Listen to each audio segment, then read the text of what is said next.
This will be the last in this series on the fundamentals. 48 weeks, so not even a whole year, which is really quick. I wanted one study. Ideally, you should have about 4, but I just want to move on to something different on a Bible prophecy kind of theme. Before we get into this study, I should let you know the issue that we're addressing, because for some of you, maybe you don't have the just in your background, this was never an issue. But let me explain to you what a lot of people believe about what's called the rapture of the church. I'm going to tell you in a minute that I don't personally endorse this. I don't think it's taught in the New Testament, but it is broadly held. It's not an essential truth. In other words, people can have different opinions on this subject and still be fine Christians on both sides of the issue, okay? So we're not dealing with heaven and hell here. But I do think it deserves at least one teaching point. Here's a view that is widely held, and it goes like this. Sometime, maybe soon, maybe not soon, but the next big event on the calendar, totally surprised and totally unannounced, will be a secret rapture of the church, okay? Christian people. Christian people will be, the word rapture means caught up. They will be caught up, and they will go to be with Jesus. That will be at the beginning, typically, there's variations, I'm just oversimplifying. That will be at the beginning of what's called the Great Tribulation. So the church will get raptured. We won't be here. We'll be gone. Church will be gone. There'll be 7 years here, the Great Tribulation. At the end of the Great Tribulation, there will be the second coming. The rapture and the second coming are two distinct events. They're not the same event. So rapture of the church, Christians disappear. There used to be, it was hokey, and to be fair, you don't see this much anymore. But there used to be films, Christian kind of Billy Graham Evangelistic Association kind of films, see, where you'd be sitting in a jet, and the pilot's sitting there, and then suddenly the co-pilot's gone because he was a Christian. Nobody knows where he went. And they take that verse, 2 people will be grinding at the mill, one taken and the other left in Matthew. It's not talking about that, but those are the kind of references that get used. So the church is raptured. Then there's 7 years of just tribulation here on earth. At the end of that 7-year period, there's the second coming. Jesus comes back. He comes back with his saints. He rules and reigns for, typically it's viewed as a 1,000-year millennial reign. The millennium. You've heard that phrase? It's only used once in the Bible. It's only used in Revelation 20. That's the only place where the phrase is actually used.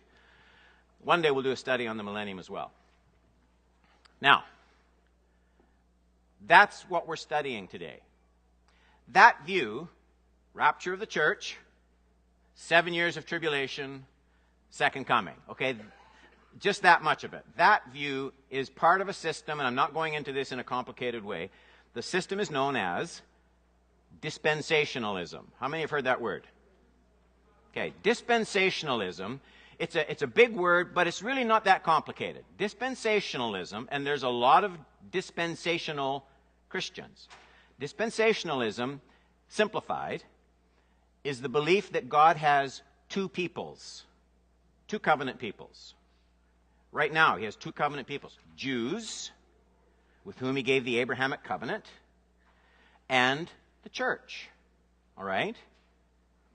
So right now we're living in what's called the church age. Jews, by and large, reject the gospel. Some are saved, but en masse, I'm not trying to be mean. I'm just telling you, Orthodox Judaism is as opposed to Jesus Christ as the Son of God. Orthodox Judaism is as anti-Christ in that sense as is Islam. Do we all understand that?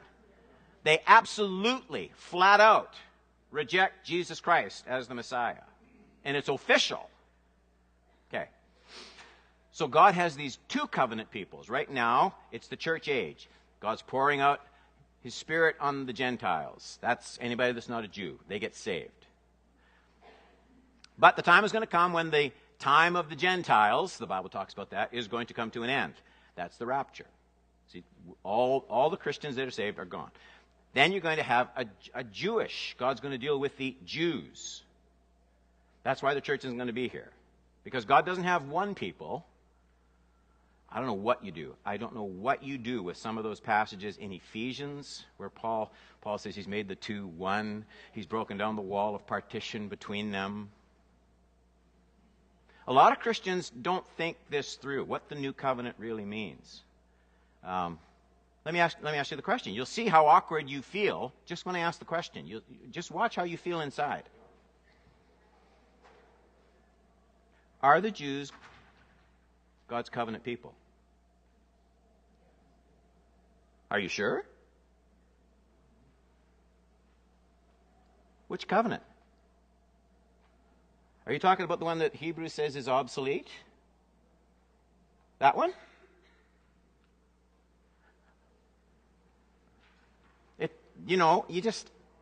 I don't know, Pastor Don. Well, Jesus comes to, we're going to be looking at it very soon, Sunday morning. Jesus comes to Nicodemus.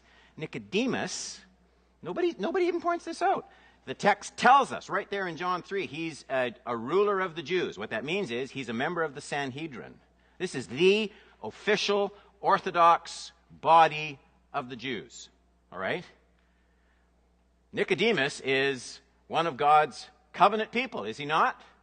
And Jesus says to him, Nicodemus, and I'm telling you, he's not talking to the crowd, Nicodemus, you have to be born again. Without being born again, Nicodemus, a leader of the Jews, a member of the Sanhedrin, without being born again, is Nicodemus's chosenness, is it taking him to heaven? No. Are the Jews God's chosen people? All right. All righty. That's the issue we're going to be looking at here. Will there be a secret rapture of the church before the tribulation? And the angel whom I saw standing on the sea and on the land raised his right hand to heaven and swore by him who lives forever and ever, who created heaven and what is in it, the earth and what is in it, and the sea and what is in it, that there would be no more delay, okay? But that in the days of the trumpet call to be sounded by the seventh angel, the mystery of God would be fulfilled, just as he announced to his servants, the prophets. Okay, the trumpet call. I just wanted to highlight that. No more delay. The book of Revelation, we went through the whole book in this class, right from stem to stern, did the whole thing. Only that phrase that there's going to be no more delay, there's going to be the sounding of the trumpet, and then things are going to be fulfilled. Now, when you look at this theme of the trumpet, it gets repeated just about every time the second coming is talked about. That's those three references. I'm jumping down Matthew 24:31, 1 Corinthians 15:52, 1 Thessalonians 4:16. In every one of them, he will send out his angels with a loud trumpet call. Okay? 15:52, in a moment, in the twinkling of an eye, at the last trumpet. 1 Thessalonians 4:16, the Lord himself will descend from heaven with the cry of a command, with the voice of the archangel, and with the sound of the trumpet. All right? So in all of these things, there seems to be this time when Jesus comes again, and there will be the sounding of the trumpet. And the point I'm going to labor to make in the next 19 minutes is this. I think it is much more consistent with New Testament teaching that there is such a thing as the rapture of the church. People say, Pastor Don, you don't believe in the rapture. I do, because it's talked about. But that the rapture of the church and the second coming of Jesus occur at the same time. They are one event, not two events. I believe, my opinion is, they take place somewhere near the close of the tribulation. All right? One cataclysmic event right near the close of the tribulation where Jesus comes again, the church is raptured, the dead are raised. It all happens in one striking moment. That's my view. And that's what I want to argue in this class. One, the purpose of Paul's words in 1 Thessalonians 4:13. So Paul writes to this church, and he says to them, "But we do not want you to be uninformed, brethren." And of course, in that, I know it seems offensive to people, but there are whole translations that make it gender neutral, which is more politically acceptable to us. But this is the way it was actually written. I grant it. It's a much more patriarchal culture, and brethren would have been the ones to whom Paul would have written this letter. But I still like a translation that tells me what the original said without modifying it, and then we can understand the culture to which it was addressed. I'll do a whole message on that sometime too. Sure you will, Don. "We do not want you to be uninformed, brethren, about those who are asleep." That's those who are dead. Okay, it doesn't mean sleeping. "So that you do not grieve as the rest who have no hope." Now here's my question. Who are the rest? We know this. The rest are people with no hope, right? So who do you think the rest are?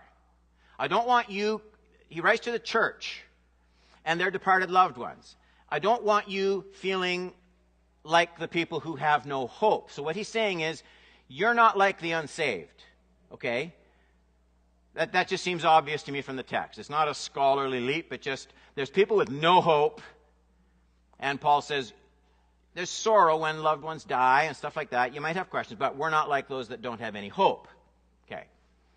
Now, there are some people, let me just read to save time. There are some people who think the reason for Paul's words in this text is Christian people are worried their departed loved ones, I've actually read this, their departed loved ones will miss out on the rapture of the church, because they're dead, right? They'll miss out on the rapture of the church and not be raised from the dead until the second coming, which, as I said, is usually perceived as being 7 years later. And I think that's very unlikely. I think that's very unlikely for, let me just give you two reasons. I think there's more, but let me just give you these two reasons. Why would these Christians be so concerned that their departed loved ones would miss out on the rapture and have to wait until the second coming to have their bodies raised from the dead? Because Paul's already taught to be absent from the body is to be present with the Lord. Okay? So why would these people be worried that they're going to miss the rapture and be with Jesus when in the teaching they've already received, the minute you die, absent from the body, that's what death is to be present with it? Just somehow it makes no sense to me. I think there's a much better explanation for these believers' concern, and you get it from the context. Point B. The context of Paul's response gives, that's a typo, gives a clue to these Christians' concern. Paul told them not to grieve, as do the rest who have no hope. Okay? Some of these Christians were mourning their lost loved ones as though there was no resurrection from the dead. They were of the false understanding that only those who were alive would experience the blessings associated with the second coming of Jesus. These Christians were thinking like those described in 1 Corinthians 15:12. We know people thought this because Paul tells us that they thought this. Now, if Christ is proclaimed as raised from the dead, how can some of you, this is in the church, right? He's writing to the church. How can some of you say there's no resurrection from the dead? That's what these people were worried about. So if we're alive and Jesus comes, that's great. We go to be with Jesus, the second coming. But there's people who are already dead. And there was a teaching around that there was no resurrection from the dead. So once my wife dies or my husband dies, then they miss out on everything. That's what Paul means when he says, no. We don't grieve like those who have no hope.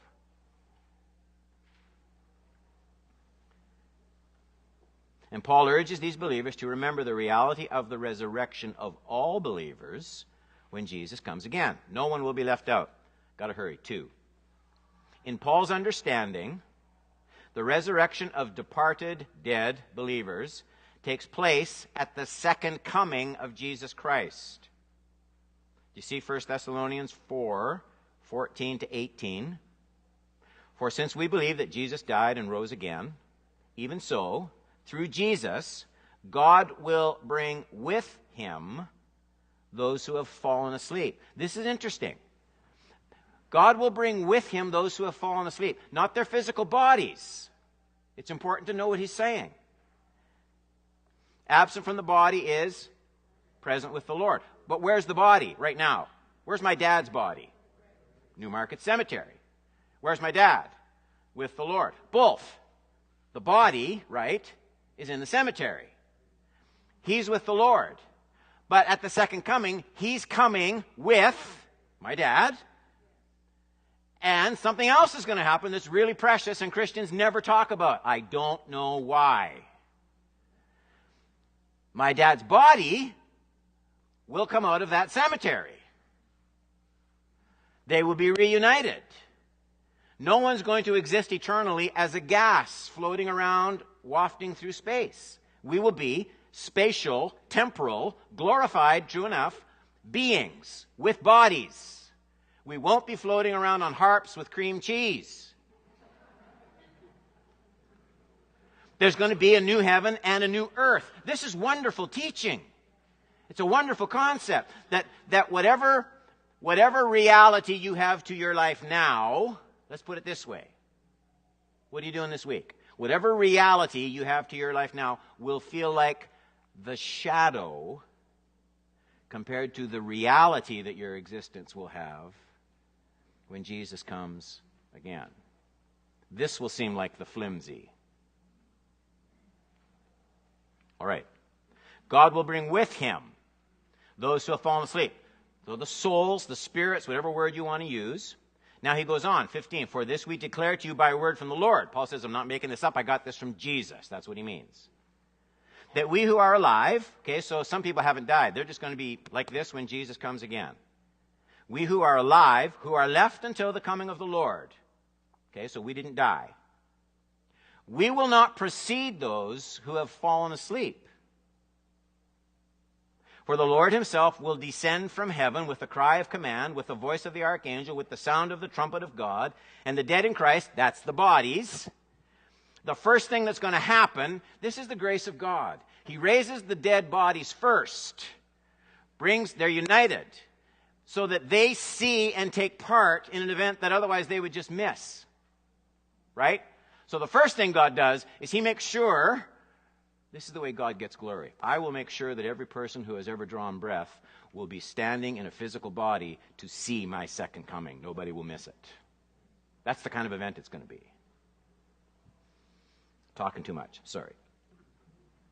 For the Lord himself will descend from heaven with a cry of command, with the voice of the archangel, with the trumpet of God. The dead in Christ will rise first. Then we who are alive, that's us, if he came back today, we who are alive, who are left, will be caught up, that's rapture, caught up together with him in the clouds, meet the Lord in the air, so we will always be with the Lord. It doesn't say we'll always be in heaven. It says we'll always be with him. He comes, we come with him. We will always be with him. That's what Paul says. So encourage one another. So 2a, those who have died do not miss on any of the great end-time events. Even if they have been dead 1,000 years, Paul says they will see the coming of the Lord in glory. B, the resurrection of departed saints, okay, those that have died long ago. The rapture of living saints, that's those who are alive when Jesus comes. And the second coming of Jesus will take place at the sounding of a great trumpet. So that ties in with what we read in Revelation 10, Matthew 24, 1 Corinthians 15. It all ties in, and those passages are all talking about the second coming, not a secret rapture of the church. Now let me just ask you. When you read those verses, 1 Thessalonians 4, 14 to 18, the Lord himself will descend from heaven with a cry of command, the voice of the archangel, the sound of the trumpet, the dead in Christ will be raised. Does that sound like a secret event to you?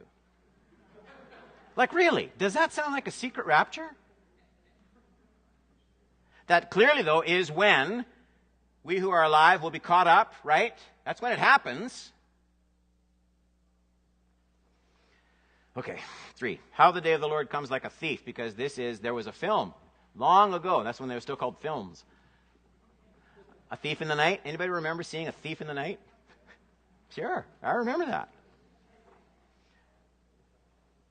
1 Thessalonians 5:13. Now concerning the times and the seasons, brothers, you need no one have anything written to you, for you yourselves are fully aware that the day of the Lord will come like a thief in the night. There it is, Pastor Don.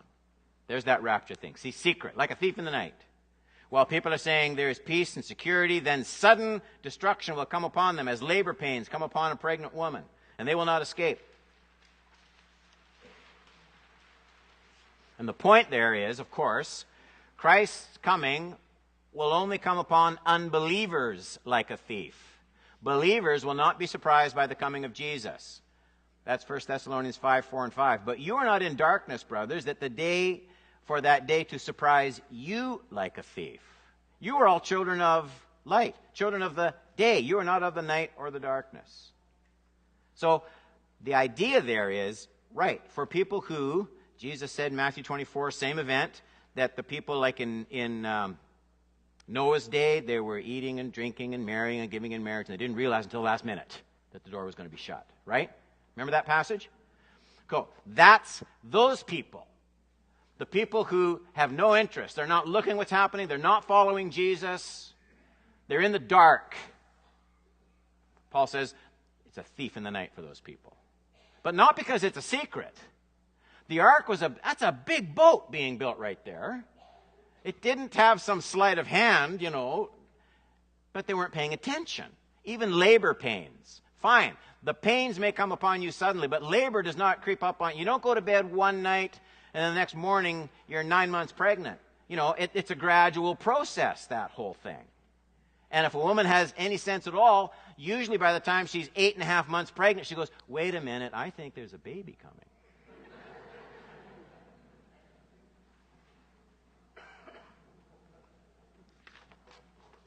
Notice the use of that phrase, be, 5 minutes, hokey dinah. The day of the Lord. That's in 1 Thessalonians 5:2. Paul uses that very same phrase in 2 Thessalonians 2:1-3.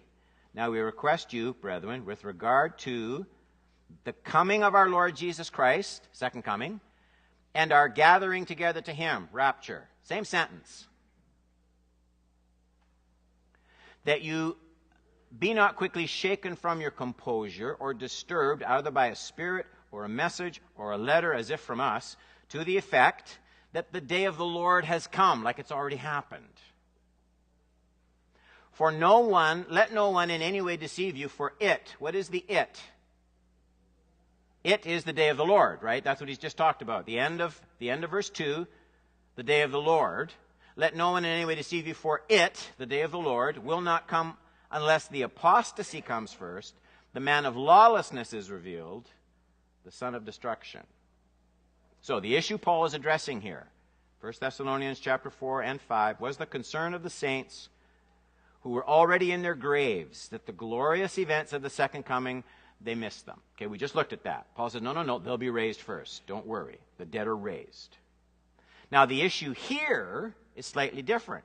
2 Thessalonians 2, Paul writes to people who were afraid they have somehow missed the events of the day of the Lord. And Paul says they were shaken, and he says they were disturbed because of that misunderstanding. We've already seen that they felt the day of the Lord was already upon them. But what exactly did that phrase mean to them? And there are two common interpretations to Paul's words in 2 Thessalonians 2. Here's pre-tribulationists, those who say there's a secret rapture before the tribulation. They read those words, and they take this text to mean that these Christians were afraid they had missed the rapture, and Paul was trying to assure them that they had not. And I don't think that's very satisfying, because Paul's answer to them is the last thing you would expect him to say if these Christians were thinking they had somehow missed a pre-tribulational rapture. Look at what he says in 3 and 5. 2 Thessalonians 2, 3 and 5. Let no one deceive you in any way, for that day will not come unless the rebellion comes first. That's interesting. The man of lawlessness is revealed, Antichrist, the son of destruction, who opposes and exalts himself against every so-called God and object of worship, so that he takes his seat in the temple of God, proclaiming himself to be God. Do you not remember that when I was still with you, I told you these things?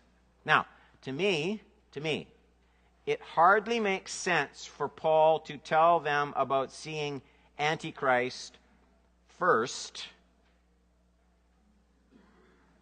if it's a pre-trib rapture. Because when does Antichrist manifest himself?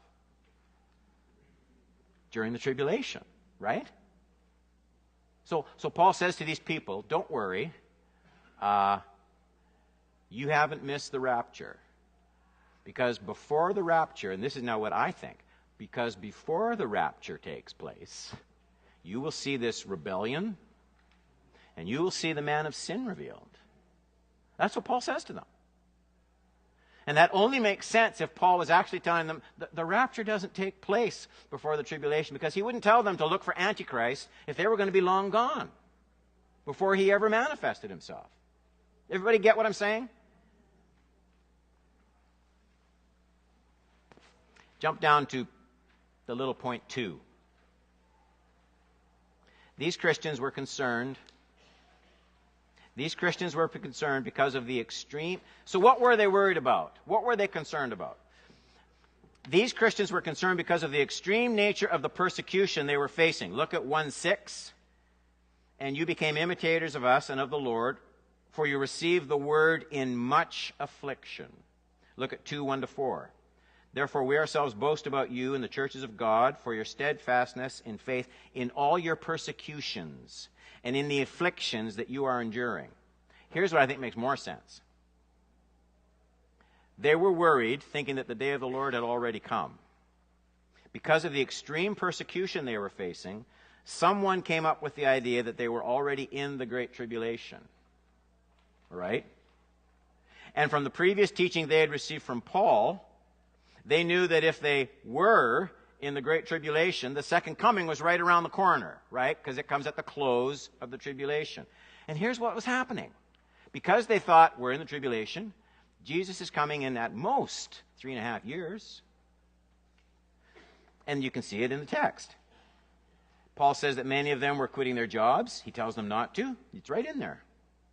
They weren't taking care of their responsibilities for their families and loved ones. It's in the text. You can read it.